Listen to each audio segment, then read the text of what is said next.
성도 여러분, 우리가 지금 요한복음을 나누고 있죠. 요한복음 지금 7번째 나누고 있는데, 우리는 요한복음을 나누면서 본문을 선택할 때 가급적이면 공관복음서에 없는 요한복음에만 있는 그런 이제 본문들을 중심으로, 반드시 그런 건 아니지만 중심으로 말씀을 나누고 있습니다. 오늘 우리가 읽은 5장의 이야기도 요한복음에만 있는 이야기죠.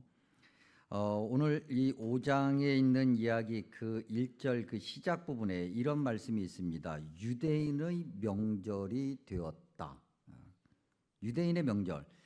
1절 시작부터 이 이야기에 어떤 분명한 의도가 있다라고 하는 것을 이 두 개의 단어 안에 딱 담아 놓은 거죠. 유대인과 명절이다.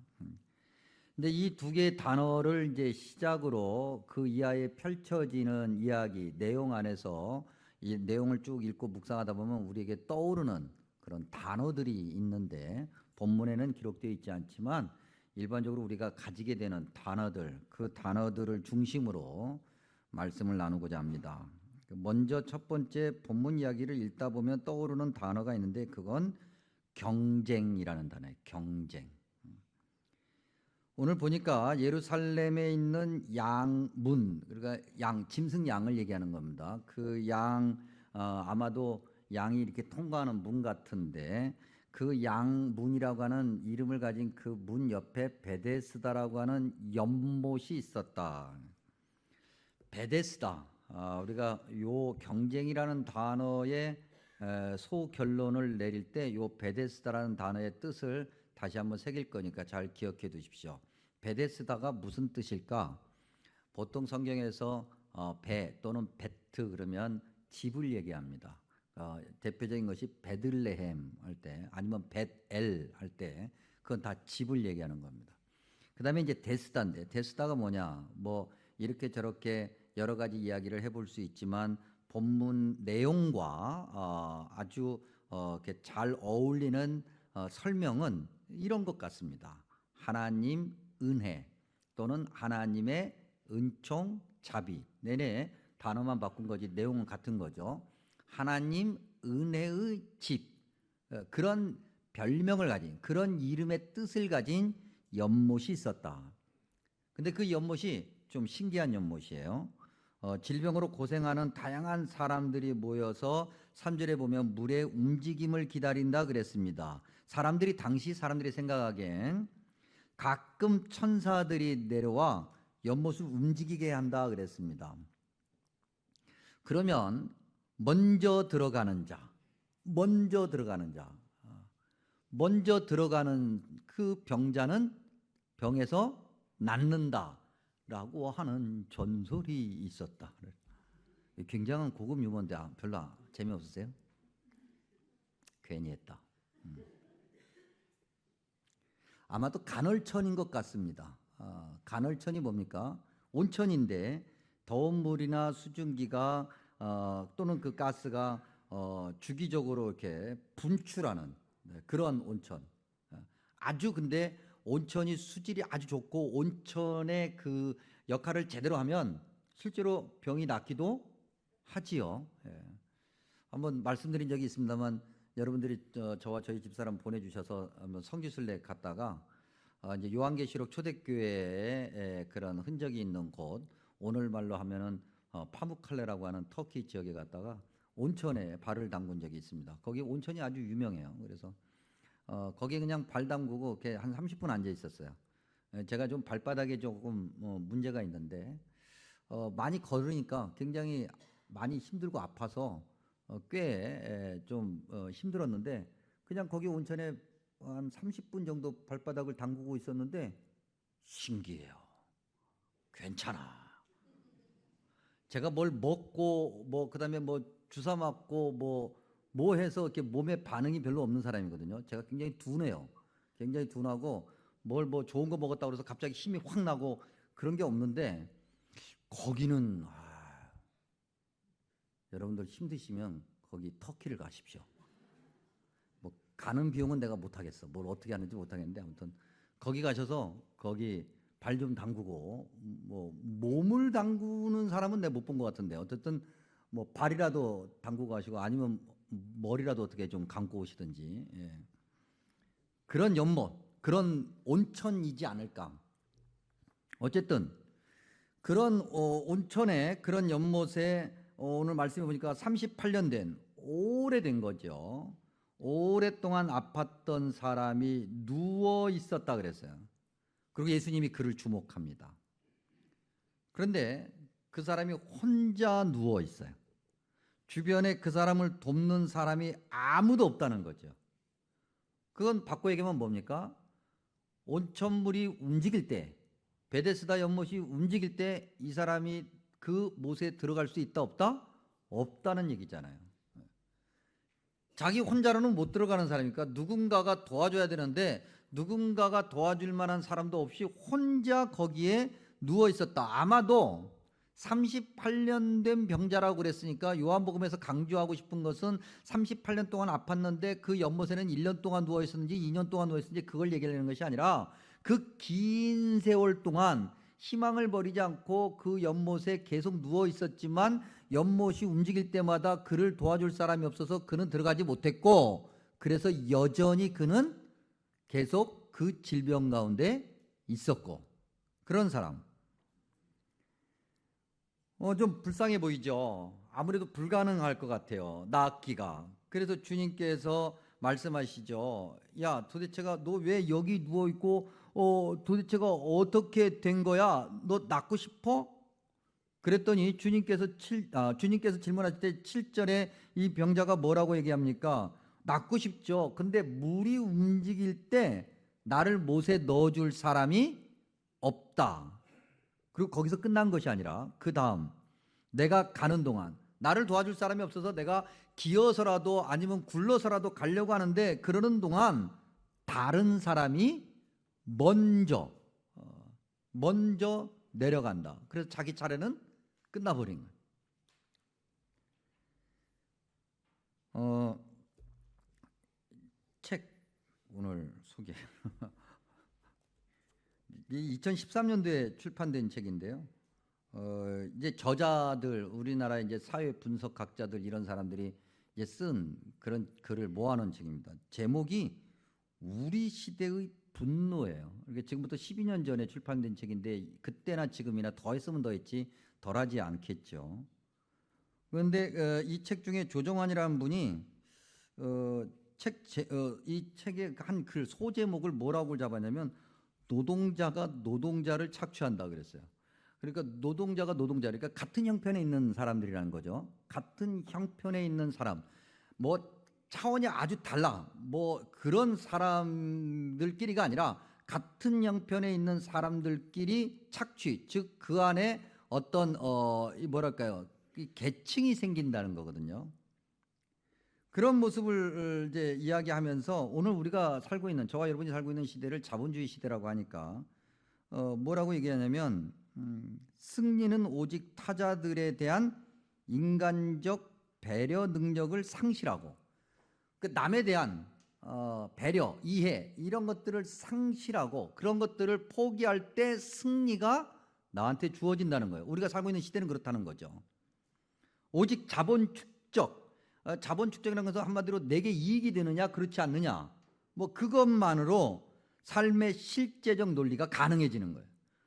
그러니 내게 이익이 생기면 하고 이익이 안 생기면 안 하고, 남을 돕고 남을 배려하는 것도 이익이 생기면 하고 이익이 안 생기면 할 이유가 없고, 물론 뭐 예외적인 경우는 있어요. 간혹가다 우리가 뭐 TV나 이런 뉴스 보면은 어떤 사람이 밥 먹다가 팍 쓰러졌는데 어벤져스들이 나타나서 막 이렇게 해서 살렸다, 뭐 그런 얘기들이 간혹가다 있지만 전반적으로 저와 여러분이 살고 있는 요 사회 구조는 그러한 구조가 아니라는 거예요. 중요한 얘기를 하나 합니다. 인간적 존엄을 상실함으로만 경쟁에서 승리할 수 있다. 즉 인간이 인간이기를 포기해야만이 이 세상, 이 경쟁 사회에서 우리가 살아남을 수 있다는 거예요. 인간이 인간이기를 포기한다. 이때 인간은 어떤 인간인지는 잘 모르겠는데 아무튼 그 인간이 인간이기를 포기할 때만 우리가 좀 뭔가 좀 삶의 질을 높이면서 살아갈 수 있다고 하는 거죠. 노동자가 노동자를 착취해요. 오늘 이 베데스다 연못에 있는 상황과 아주 비슷하지 않습니까? 다 병자들이잖아요. 아픈 사람이잖아요. 오늘 말씀에 기록된 거 보면 맹인, 다리 저는 자, 혈기 마른 자. 혈기 마른 자라는 것은 피가 문제가 있다라고 하는 건데 그런 사람들끼리 있어요. 뭐 맹인이 말이죠. 아야, 나보다는 저 38년 동안 누워 있는 저 사람이 정말 불쌍하지 않냐? 나는 그래도 어떻게 뭐 걸어갈 수도 있고 뭐라도 할 수 있는데 저 사람은 혼자 아니면 아무것도 못 하고 저렇게 누워만 있으니까 저 사람부터 들어가게 해줘. 이상적인 것은 그런데 이상적인 것은 그런데 우리가 어디 그러냐는 거죠. 뭐 본인은 그렇다고 쳐요. 본인은 내가 맹인이라고 하면 내가 뭐 그럴 수 있다고 치는데 내 가족, 나를 돕기 위해서 물이 움직이는가 그렇지 않은가를 지켜보고 있다가 나를 확 데리고 들어가는 그런 사람들, 내 가족, 내 자식, 그 자식을 둔 부모일 경우에 아유 딱하다 얘야, 네가 좀 참고 오늘은 저 사람부터 들여보내자 그러겠냐고요. 여러분 그러실 거예요? 그렇게 양보하실 거예요? 나쁜 사람들. 양보를 해야지. 예수님 믿는 사람들이 당연히 양보해야 되는 거 아니에요? 그래요 안 그래요? 머리로만 맞죠. 이상적인 거야. 그런 걸 유토피아라고 그래요. 없다, 존재하지 않는다.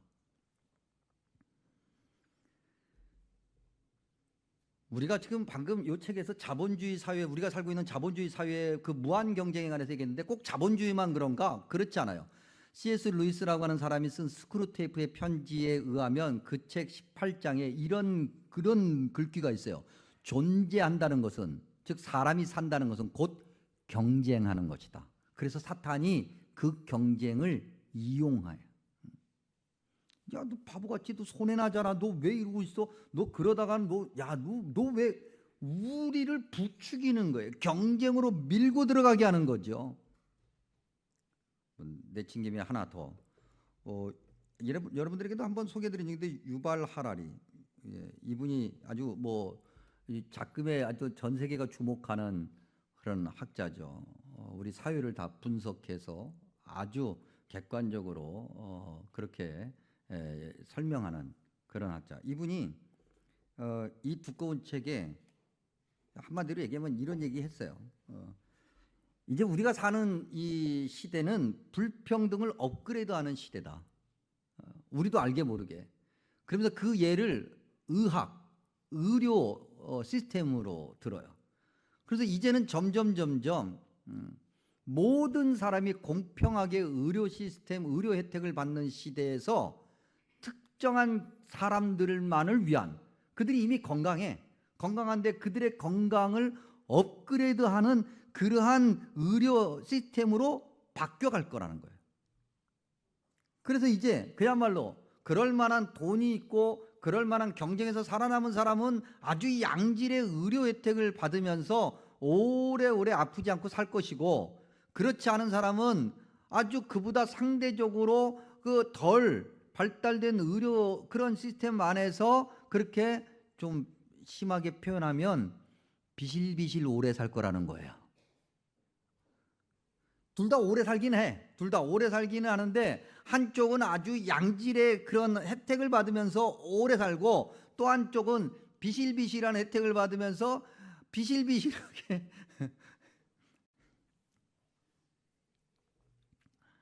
경쟁으로 가득한 세상, 우리도 알게 모르게 경쟁으로 내몰리는 그러한 사회 안에서는 우리는 그렇게 살 거라는 거예요.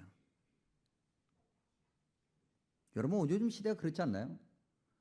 요즘 아이들은 태어나기 전부터 엄마 뱃속에 잉태되는 순간부터 경쟁으로 내몰리잖아요.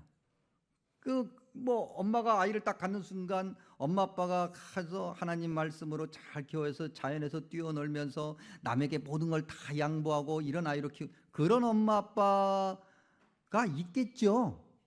있기를 바라는데 저희 집만 봐도 그렇게 기도한 적은 없었던 것 같아요. 부끄럽게도.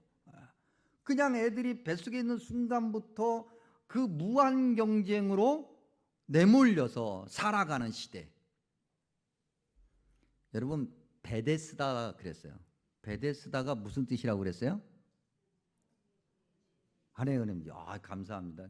금방 전에 했기 때문에 혹시 잊어버렸을까 봐 그러면 내가 돌 땡땡땡 하려고 그랬는데 금방 다 기억. 하나님 은혜의 집. 하나님 은혜의 집이라고 하는 이름을 가진 베데스다 안에 무한 경쟁만 있다는 거예요. 이름은 하나님 은총인데, 이름은 하나님 은혜인데, 이름은 하나님의 자비하심인데 거기에 하나님의 은혜에 감사하며 움직이는 모습을 찾아보기가 어려워요. 그 경쟁 안에서 누구는 성공하고 누구는 실패하고 누구는 위로 올라가고 누구는 밀려나가고, 요즘 흔히 영어 단어를 써서 사람들이 이야기하는 사회적 루저, 실패자, 그들에게는 뭐가 있을까? 그래서 그 다음에 떠오르는 단어들이 포기, 분노, 원망, 더 지독한 이기심, 이런 거예요. 여러분 포기, 분노, 원망, 이기심, 이 딱 긍정적인 단어들입니까? 부정적인 단어들입니까? 부정적인 단어들이잖아요. 아까도 봤던 우리 7절에 나도 낫고 싶어요. 그런데 못이 움직일 때 들어가려고 하면 나를 도와줄 사람이 없어요. 그래서 내가 어떻게 굴러서라도 들어가고 싶은데 그러면 다른 사람들이 먼저 들어가 버려요. 이 얘기는 바꿔 얘기하면 뭐예요? 뭘 해도 안 된다는 얘기잖아요. 지난 38년 동안 내가 여기 아파서 누워 있으면서 수없이 노력해 봤는데 나는 안 돼요. 그러면서 포기하다 보니까 나도 알게 모르게 마음속에 분노가 쌓여요. 사람들이 뭔가 경쟁에서 밀려서 밀려서 포기하게 되면 분노가 쌓여요. 거기서 끝나는 게 아니에요. 분노가 쌓이고 그 분노가 누군가를 향한 원망으로 표출되죠. 그래서 여러분 요즘 사회에서 뭐 묻지마 폭행이라든지 이런 것들은 그 사회적 분노 속에 눌려 있는 거거든요. 그리고 더 나아가서 하나님을 원망하죠. 하나님 어떻게 하면 나를 낳아도 꼭 이렇게 낳게 했고 내가 이렇게 살아가야만 하고, 그 다음에 심지어는 나를 도와줄 사람이 이렇게 없게 만들고 왜 내 인생은 요 모양 요 꼴입니까? 38년 동안 내가 기도했는데도 한 번도 내 기도는 안 들어주고, 그런 하나님 당신 때문에 내 인생이 요 모양 요 꼴이야 라고 하는 원망 말이죠. 더 지독한 이기심으로 가죠. 그럼에도 뭐 포기한다고 말은 했는데 그래도 어떻게 해서든지 뭐 내가 한번 고쳐버리라, 나 한번 나아버리라라고 하는 그 기대를 저버리지 못하고 끊임없이 그냥 분노하고 원망하고 그러면서 또 다른 이기심으로 나아가고 엉망인 거예요. 뒤죽박죽 돼버리는 거예요. 여러분 그런 어떤 감정을 읽어낼 수 있는 곳이 13절이에요. 우리가 읽지는 않았지만 13절에 유대인들이 그 사람에게 묻거든요. 도대체 너를 누가 낫게 한 거야? 그랬더니 그 사람이 몰라요. 누군지를 몰라요. 너무나도 자기에게 집중하고 있었거든요. 오직 자기 자신이었어요. 나였어요.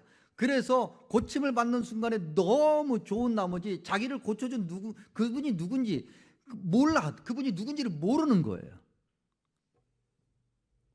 그런 모습, 그냥 온통 분노하고 원망하고 그냥 자기에만 집중하는 그런 이기심, 그런 마음으로 어느 날 어느 순간 자기와 비슷하거나 같은 처지에 있는 사람을 만나면, 그래 나도 옛날에 그랬는데 그때 이러한 도움을 받아서 내가 이렇게 됐어, 그러니 나도 저 사람을 도와야지 라고 생각하지 않아요.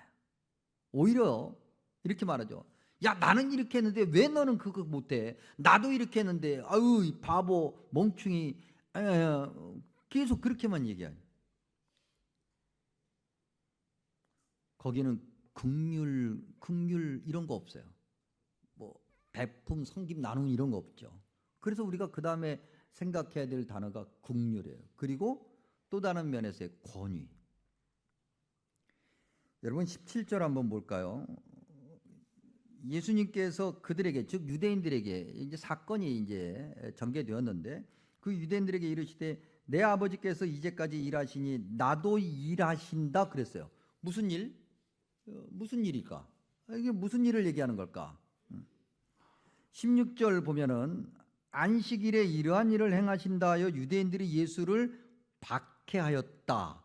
그 박해받는 일, 주님이 하시는 일은 그 일, 박해받는 일, 유대인들이 비난하는 그런 일, 안식일에서는 절대 하면 안 돼, 이런 거 하면 안 되고 저런 거 하면 안 되고 이렇게 하면 큰일 나는 거야, 이렇게 하면 신성모독이야 라고 이야기해서 안식일에 절대 아무것도 안 하려고 했던 그런 율법에 꽉 갇혀있는, 형식에 꽉 갇혀있는, 누군가가 만들어 놓은 틀에 꽉 갇혀있는 그러한 일, 그래서 아무도 하려고 하지도 않고 해봐야 손해만 나는 것이고 이익은 하나도 없고 귀찮고 힘들고 어렵고 오히려 손해만 자기한테 찾아오고 누군가가 자기를 오히려 협박할 수 있는 그런 일, 그런 일을 주님이 하신다. 이게 긍휼이에요. 여러분 1절에 다시 가면 유대인의 명절이라고 그랬잖아요. 유대인이라 그랬어요. 이 유대인들이 10절에 등장하는데 10절에 유대인들이, 그 유대인들이 병 나은 사람에게 안식일인데 내가 자리를 들고 가는 것이 옳지 않다. 그 사람의 자리라는 게 뭐겠어요, 여러분? 그냥 그야말로 누가 이렇게 봐도 주워가지도 않을 것, 쓰레기 더미에 버리지도 않고 손대기도 싫어할 만한 그런 자리잖아요. 근데 이 사람은 늘 그래 왔거든. 그래서 희망을 가지고 갔다가 안 되니까 다시 그거 돌돌돌돌 말아가지고는 어떻게든지 기어갔든지 굴러갔든지 어떻게 갔든지 그거 가지고 가는, 그게 늘 습관이 돼서 병에서 나았음에도 불구하고 자기도 알게 모르게 그걸 둘둘 말아서 가려고 했던 그 습관에 의한 그 행동들, 그걸 보고 유대인들이 안식일인데 네가 그래서 쓰겠어라고 그 행동을 비난하고 있다는 거죠. 세상에 38년 동안 당신이 여기 누워있는 거 내가 볼 때마다 마음이 너무 아팠고 어떻게 하면 뭘 좀 도움이 될 수 있을까 그렇게 애쓰고 그렇게 했는데도 불구하고 아무것도 도와줄 수 없어서 미안했는데 오늘 당신이 나았네? 축하해요. 어떻게 해서 나왔어요? 우와, 정말 대단하다. 당신에게 이런 혜택을 준 사람은 정말 대단한 사람이에요. 이렇게 함께 기뻐하고 함께 좋아해야 되고, 그런데 그런 건 전혀 없고 누가 이 일을 했어? 꼬치꼬치 캐물어요. 38년 된 병자와 그를 고쳐준 예수님을 함께 묶어서 안식을 범한 자로 고소하려고 하는 거죠. 매우 권위 있게, 매우 위험 있게. 그들은 어떤 자들인가? 그 유대인은 그가 병든 것이 죄 때문이라고 판단하고 결정하는 자들이었고, 안식일에 그렇게 해서는 안 된다고 판단하고 결정하는 자들이었고, 모두 자기들, 즉 유대인들만 할 수 있는 그 어떤 것을 주장하고 강요하고 그렇게 가르치고 거기서 자기들의 권위를 찾으려고 했던 그 사람들, 오직 그들만의 권위. 근데 예수님은 그들의 권위에 정면으로 도전하시죠. 5장에 있는 장소, 그 다음에 때, 그걸 보면 장소는 예루살렘이고요, 때는 명절, 아마도 6월절일 거예요. 근데 이 장소와 때가 5장 이전에도 동일하게 등장한 곳이 있어요. 그게 2장 13절에서 25절이죠. 성전 청결 사건. 요한복음 1장은 예수님이 누구냐, 어떤 사역을 하느냐라고 하면서 넓은 의미에서 요한복음의 서론 역할을 해요. 그리고 이제 2장에 예수님의 사역이 쫙 펼쳐지는데, 그 가나 지역의 혼인잔치 이후에 곧바로 등장하는 것이 예루살렘 성전 청결 사건 이야기죠. 그때 그 이야기가 펼쳐졌던 장소는 예루살렘이었고 그때는 6월절이었어요. 그리고 예수님이 그걸 다 뒤집어 엎으시죠. 그리고 2장 25절 그 이야기 끝부분에서 이런 말씀이 기록되어 있다고 우리가 살펴본 적이 있습니다. 사람의 속에 있는 것을 아셨다. 사람 속에 있는 것이 다 그런 거라는 거예요. 도대체 진정한 권위는 어떤 것인가? 도대체 그 권위라고 하는 것이 어디서 오는 것일까? 그 권위는 결국 긍휼에서 시작되는 건데, 유대인들에게서 보는 권위라고 하는 것은 그 자리예요. 마치 오늘 현대사회에서 얘기하면 명함에 새긴 어떤 그런 직함 같은 것. 그러면 오늘 우리가 어떠한 일을 해야 주님이 원하시는 그 긍휼하심을 가질 수 있고, 이 무한 경쟁 사회에서 사람들의 분노를 달래며 그러면서 사람들이 인정하는 그런 긍정적인 의미의 영적 권위를 가질 수 있을까? 어떻게 해야? 하기 싫은 일을 하면 되죠. 내가 하기 싫은 일. 남들도 하기 싫어하고 나도 하기 싫어. 남들도 귀찮아하고 나도 귀찮아. 아무도 안 하려고 그래요.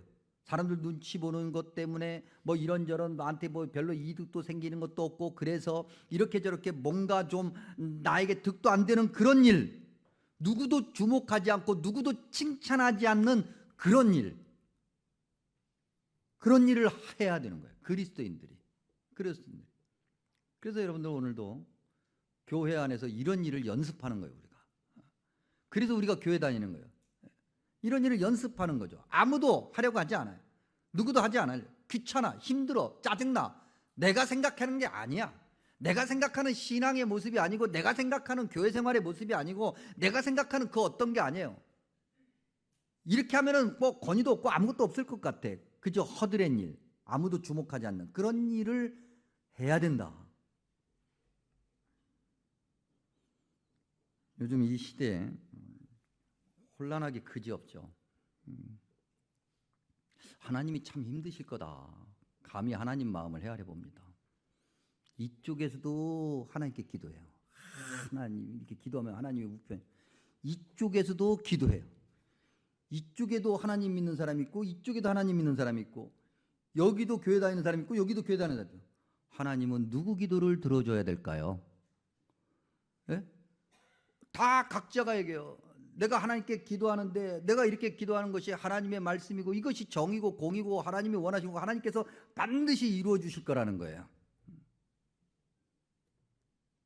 그럼 이쪽은 안 그러겠어요? 이쪽도 그러지. 그러면 하나님은 어느 장단에 춤을 춰야 되는 거예요? 하나님께서 보시기에 어쨌든 이쪽이나 저쪽이나 놓고 보다가, 아 그래 이쪽 편을 들어주자고 이쪽 편을 딱 들어주면 그 사람들이 겁을 하고 하나님께 영광을 올린다고 그러겠어요? 아 겁을 하고 내 말이 맞지 않았냐고 나를 드러내죠. 이제는 하나님의 그 귀한 그 뜻, 하나님의 그 십자가의 은혜는 어디 갔는지 없어지고, 하나님 성경에 보니까 요거 있네, 요게 하나님 뜻이네, 그러니까 반드시 하나님 이렇게 하셔야 됩니다 하고 하나님 멱살을 잡고 흔드는, 그게 오늘 교회의 모습이에요. 세상이 만들어 놓은 틀이 있고 세상이 짜놓은 진영의 논리에 거기에 교회가 같이 가서 춤을 추고 있는 말도 안 되는 이 시대. 오히려 그 갈라짐과 그 분열 속에서 예수님 믿는 사람들이 각자의 진영에서 나와 주님의 자녀답게 함께 무릎을 꿇고 기도하며 서로의 죄를 고백하고 회개하고 통곡하며 서로를 축복해서 많은 사람들이 부끄러워 함께 스물스물 그 중앙의 자리로 나오게끔 해야 되는데, 교회가 오히려 막 부추겨요. 더 당황스럽고 부끄럽기까지 한 것은 요 며칠 사이에 전화를 몇 군데에서 받았는데, 목사님 그분 아세요? 내가 이제 이름도 알고 있고 뭐 그분이 어떤 분인지는 아는데 뭐 난 개인적으로는 모르는 사람입니다. 친하지 않고요. 친하고 싶은 생각도 없습니다. 근데 그분은 왜 그렇게 얘기한대요? 그래서 모르죠. 내가 안 친해서 난 모른다니까. 그저 그냥 그래서 그 얘기 들으면 그냥 죄송합니다. 잘못했습니다. 내가 한 것도 아닌데 내가 잘못했다고 얘기해야 돼요. 그저 목사님이고 신학생들을 가르쳤던 교수님이 누군가가 싫다고 그를 암살하는 것을 당연하게 생각하고 그것을 부추기는 이런 뭔가가 좀 다 이상하잖아요. 모두에게 기쁨이 되고 즐거움이 되고 행복이 되고 십자가의 은혜로 다 나와서 천국 백성으로 주님을 찬양하는 것이 아니라 교회가 쫙 갈라지게 만들어요. 여러분, 우리가 흔히 얘기해요. 목사님들 정치 설교하시면 안 된다고, 교회 안에서 정치 얘기하면 안 된다고. 왜 정치 얘기하면 안 되는 거예요? 왜 정치 얘기하면 안 돼요? 왜 안 되는 건데요? 정치 이야기하지 말라고 어디 법에 있어요? 하다못해? 근데 왜 정치 얘기하지 말라고 할까? 이미 짜여 있으니까. 짜여 있어서 얘기해봐야 서로 들으려고 하지도 않고, 뭐 서로 딱 갈라져서 서로 막 아우성을 치니까 아예 얘기를 하지 말자는 거잖아요. 맞아요. 교회가 아예 얘기도 하지 말고 차라리 침묵이라도 했으면 좋겠어요. 차라리 침묵하고 기도했으면 좋겠어요. 그런데 그저 이것이 옳다라고 한마디 해서 다 그야말로 난장을 만들어놔요. 교회 안에서 그러니까 정치 얘기하지 마세요. 아무 얘기하지도 마세요. 그냥 가만히 계세요. 그리고 주님, 내가 죄인입니다. 어떻게 하면 나 같은 자를 사용하셔서 주님의 영광이 나타날까요? 사순절 기간이에요, 여러분. 사순절 기간. 십자가에 달리신 주님은 과연 어느 편일까요, 여러분? 십자가에 달리신 주님은 누구를 위해서 죽으셨나요? 누구를 위해서 죽으셨어요? 하나님이 주신 귀한 말씀을 잘 마음에 새기면서 오늘 저와 여러분의 믿음의 자리가 어디며 무엇을 해야 되며 어떻게 해야 우리가 십자가의 길을 가고 그 구원의 은혜를 세상에 알릴 수 있을까? 다시 한번 깊이 생각할 수 있기 바랍니다. 오늘 마지막 찬송이 452장입니다. 452장을 한번 펴보시겠습니까? 452장.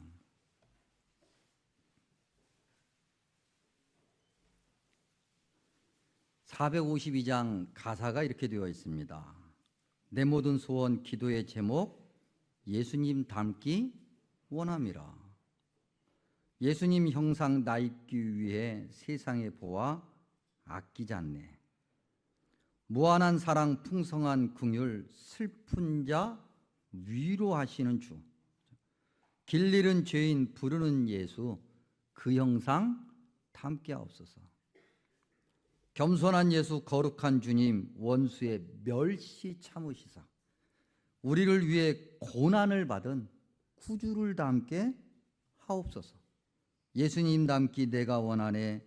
날 구원하신 예수님을 내 마음속에 지금 곧 오사 주님의 형상 인치소서. 기도하겠습니다. 자비롭고 은혜로우신 주님, 주님께서 우리를 위해서 십자가에 달리시고 그렇게 죽기까지 우리를 사랑하셔서 세상에 빛이 되고 소금이 되라고 말씀하시는데 오늘 우리는 우리의 소리만 외치며 우리의 허울 그 껍데기의 권위만을 외치며 그렇게 주님의 십자가의 길과는 거리가 먼 그런 믿음의 자리에 서 있지 않는지 말씀을 통해서 다시 점검합니다. 주님 닮기 원합니다. 사순절 기간 그 십자가의 그 사랑을 다시 한번 마음에 깊이 새기며 그 십자가의 사랑이 우리를 통해서 세상 모든 이에게 그렇게 확인될 수 있도록 인도하여 주옵소서. 예수님의 이름으로 간절히 기도하옵나이다. 아멘.